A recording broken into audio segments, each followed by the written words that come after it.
My apologies for being a little late today with my show. Had a bunch of stuff I had to do this morning, so I'm here now. Welcome to the show.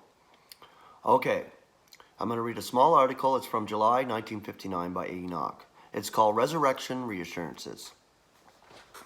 Our soulish terrestrial bodies, in this era of God's grace, are sown in death like a seed, and go to corruption, infirmity, and dishonor. But when roused and raised and vivified, they will become incorruptible, powerful, and glorious, for they will be spiritual and celestial.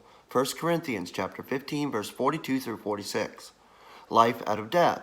In every succeeding year of our lives, God illustrates for us anew the great truth of vivification of life out of death. Winter's chill brings death and dissolution to the seeds that have been sown in the soil, but the summer's warmth gives them a new life and transforms the dying kernel into a living plant with a form and a flower far surpassing that of the death-doomed seed. This will it be when our mortal bodies are made alive by his Spirit, when he calls us to himself. 1 Thessalonians chapter 4, verse 13 through 18. The first fruit. Not only does the spring reveal God's vivifying power, but the successive harvest periods suggest that this does not take place all at once, but by stages, as it was with Israel. Christ, the first fruit, already has immortality. At the period of his presence, we will be the first group he will vivify. When he has finished his work at the consummation, God will be all in all. 1 Corinthians 15, 20 through 28.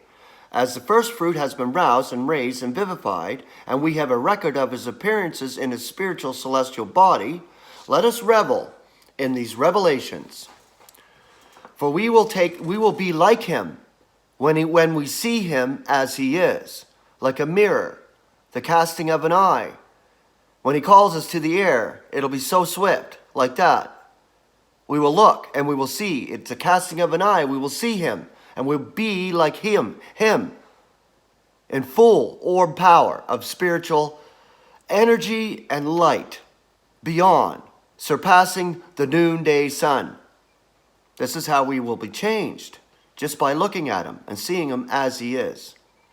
By the continual reoccurrence of daylight and darkness, God gives his saints a repeated reminder of their rousing and rising when Christ calls them to himself. When a sound wakes us after a night's sleep, this should remind us of his call, which will rouse the dead. And when we rise from our couch at the call of our daily duty, it should be in anticipation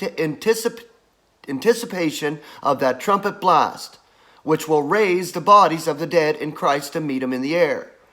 Thus it is that he rehearses in his world what he reveals in his word, his power and his plan to rouse and raise the dead. Short, simple article, but it is clear and concise. I love you all. Have a wonderful day. My wife's driving in now. So we will see you tomorrow with another show. Love you all.